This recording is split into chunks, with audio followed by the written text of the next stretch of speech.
আরেকবার বলুন। সমন দমন রাবণ রাজা, রাবণ দমন রাম, সমন ভবন না হয় গমন, যে লয় রামের নাম। এবার রামায়ণেতে অনেক কিছু পাবে না, তুমি আমার কাছে পাবে। যেমন সেকে তোমার রাবণকে তার স্ত্রী মন্দাদরী বলছে, তুমি সীতাকে রক্ষী আইনা তুমি সোনার লঙ্কা ছাড়খাড় করলা, এই তোমার কেমন বুদ্ধি, যাও শিগগির লক্ষ্মী ফিরে দিয়ে আসো। তাকে হয়, রানী আমি মাকে এনেছি পুজো করবার জন্যে, তাই তো অশোক বনে তাকে রেখেছি, আমি তোমার খাস কামরায় আনি নাই।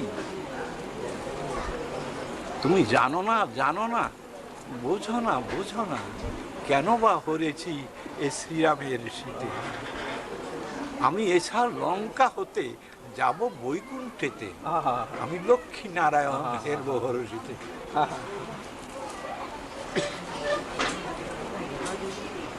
রাবণ তো দাঁড়িয়ে ছিল পূর্বজন্মে, ওই যে দুর্বাসাকে অভিশাপ করলো, করবি না, তুই জানাস আমি কে, যা এক্ষুনি মরতে গিয়ে রাক্ষস করে জন্মগ্রহণ।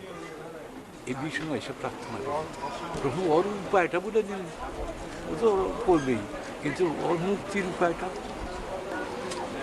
মুক্তি মুক্তি মুক্তি হ্যাঁ, ও শত্রুরূপে যদি আমাকে পেতে চায় তবে 12 যুগে পাবে, আর যদি মিত্র রূপে পেতে চায় বহু সময় লাগবে, বহু সময় লাগে।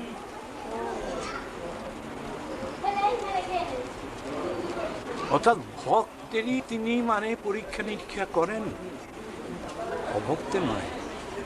শিব হচ্ছে যোগের চূড়ামণি। হ্যাঁ, ও কি বলছে,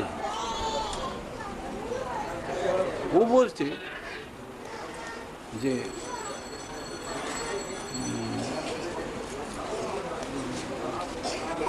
অভক্তে নৈব দাতব্যম গোপিতং রক্ষ পার্বতী। ভক্তকে দেবে, ভক্তকে দেবে, ভক্ত পেলেই তাকে জড়িয়ে ধরে দেবে, অভক্তকে দেবে।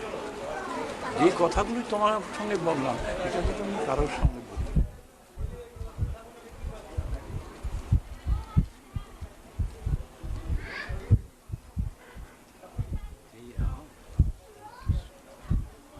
গোপীদের আকাঙ্ক্ষা পূরণের জন্য তিনি এলেন। তারপর গোপীরা কি করেছিল, যখন রাম গেল জনকপুরে বিয়ে করতে পরাশর ভাই, তখন ওইখানকার লোক মনে মনে বলছে, যাহা এইরকম বর যদি আমাদের হতো। ইয়া খান তো কেউ জানে না, আমি জীবনে কখনো শুনি। অনেক কিছু শোনো নাই রে, এটা লেখাপড়ার বিদ্যা নয়, এটা লেখাপড়ার বিদ্যা নয়, এটা জ্ঞানের পরিধি। অর্থাৎ এইখানে যেখানে মা আর বাবা বসে মিলন কথাটি বলছে,